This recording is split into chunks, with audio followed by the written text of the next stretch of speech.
emergency. Today on Rescue 911, a young finger on the trigger. You better be careful with that. Child's play turns deadly. Whoa. Oh my God, what have I done? I never thought a gun could do that much damage. Plus 911.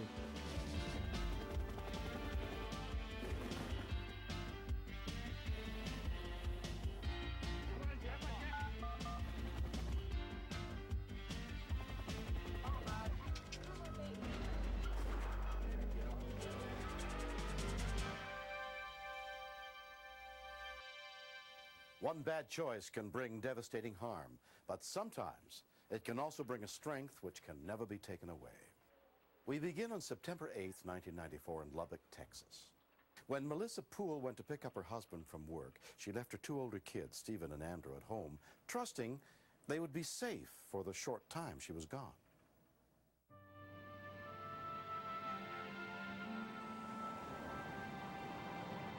Wanna go bye-bye? So go get Daddy? We need to go get Daddy. We need to hurry. Boys, I told the boys, you know, mind the rules, stay here and watch TV, go play Nintendo in the bedroom, make sure you don't answer the phone or answer the door, and I'll be back in 20 minutes. Stephen is very responsible, straight A student at school, so I didn't see any problem with leaving him with his little brother. Boring. Andrew and me, we were real bored. So I went in the bedroom to play with my dad's camera.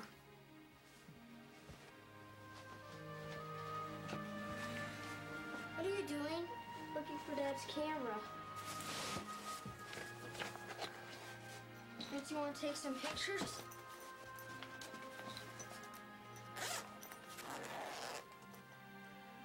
There's some 12-gauge shotgun shells. And I go, wow, that's neat. No, I didn't know those were there. What? I know where Dad's gun is.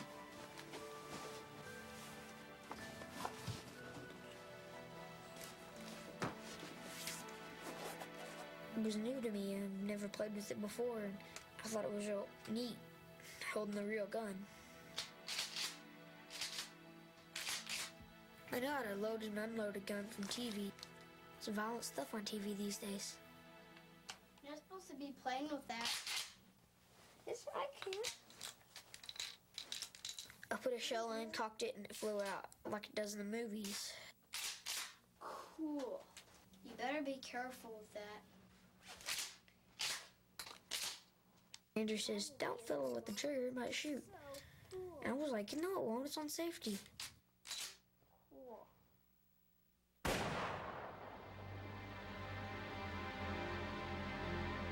When we continue, That's what stuck with me, to hear him say, oh my God, I didn't mean it. I swear to God on the Bible, I didn't mean it. Ride along with America's finest paramedics and enter the chaotic world of street medicine, where courage and compassion is the name of the game. Keep this thing together, I promise, okay? Watch Paramedics next on Discovery Health Channel.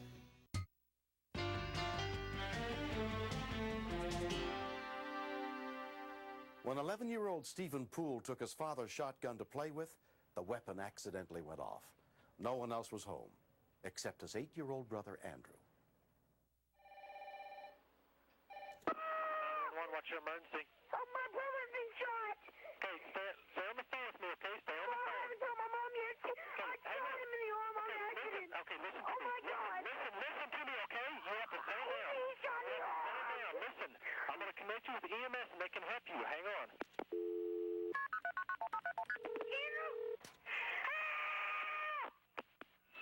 I got a small child who's on the phone hysterical. Just shot his little brother by accident. We're en route. Okay. 664th. Did he hang up? Yes, he did. Okay, thanks. Thank you. Bye-bye. Stephen ran across the street to get his best friend, Cody Cameron.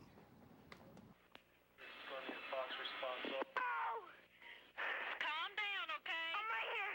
Okay, calm down. Where did he get shot? In the arm with the 12-gauge. In the arm? Yes. Right in the shoulder. Okay. I don't know if he's going to die or not. Okay, stay calm, okay? You can help him. Don't hang up the phone. Lubbock EMS dispatcher Jenny Finley had called Stephen back. All right? Is he... And my mom and dad don't know I was playing with their gun.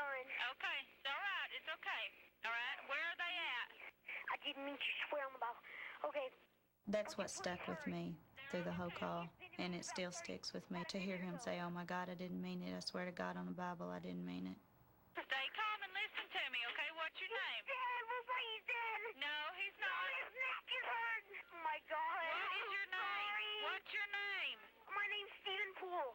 Calm. When dealing with the child, you have to be more motherly. That may mean being firm. That may be speaking in a loud voice to him. I didn't see any skin on the part where it was shot. I never thought a gun could do that much damage.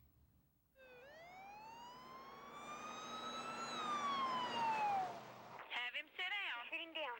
Okay. He's blinking. Can you get a clean, dry towel? Cody, go get a clean, dry towel now. I can't. From the pool over there. I got him. Okay. I gotta go, please. Cody. He's bleeding up. He's bleeding bad. Stay calm, Stan. Stay calm. My biggest worry was not being able to hear the boy that had gotten shot. I couldn't hear him screaming. In my mind at first, I thought he could possibly be dead. I ran to get a towel, but I couldn't open the door. How old's your brother that got shot? He's 8. He's 8? Yes. Okay. I can't get a towel, Andrew. Was he talking to you?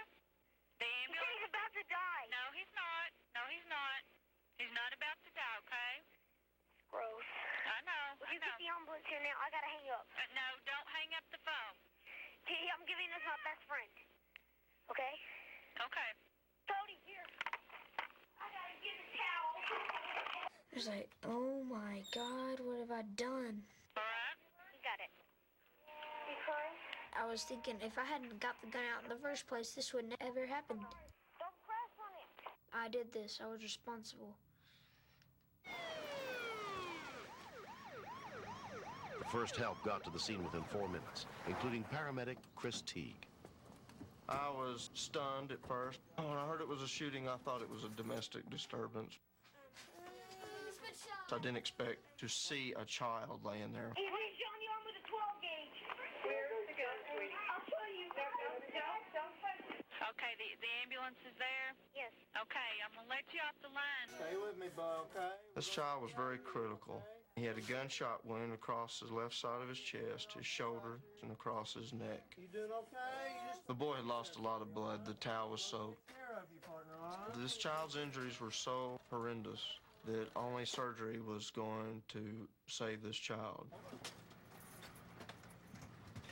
I was scared and sad. My heart was pumping fast. When the ambulance pulled away, I thought I might never see my brother again. 8-year-old Andrew Poole was taken to University Medical Center and put under the care of pediatric surgeon Jane Goldthorne. He was having a great deal of difficulty breathing. We were very concerned that he was going to lose his airway and possibly die within a matter of a few seconds.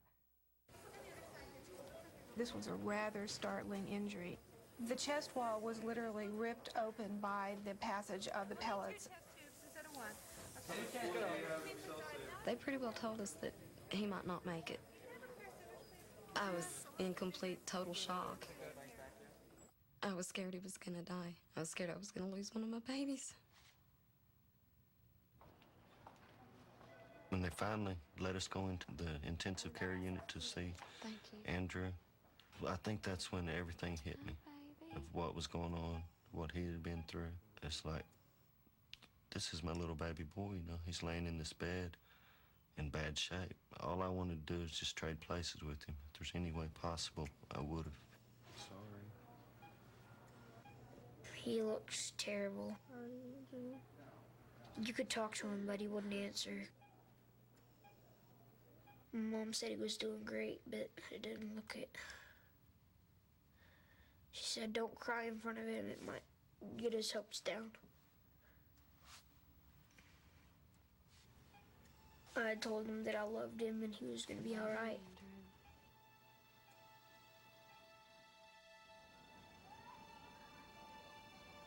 One month has passed since the shooting. Andrew continues to heal and is expected to fully recover.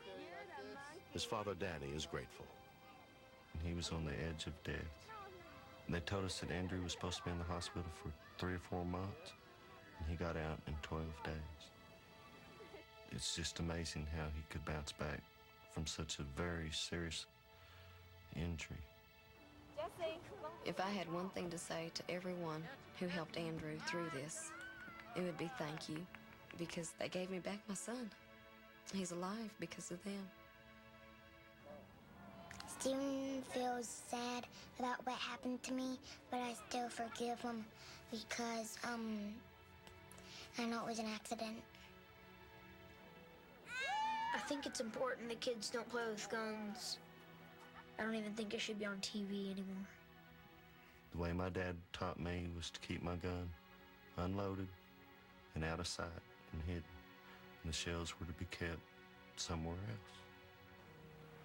That's not good enough. You've got to have trigger locks on your guns. The ammunition has got to be locked up. I don't think guns should be kept in a house with kids, really. We're not going to have any. They're gone, and there never will be a gun in this house again. When I look at Andrew and see him feel great. Oh, Andrew. I'm glad he's home, but he's still a pain in the butt.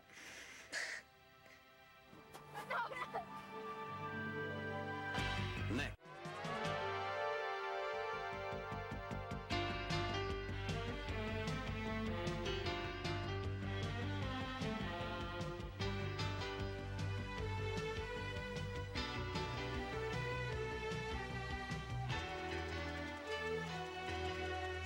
Mr. Shapiro, step out of the car, please.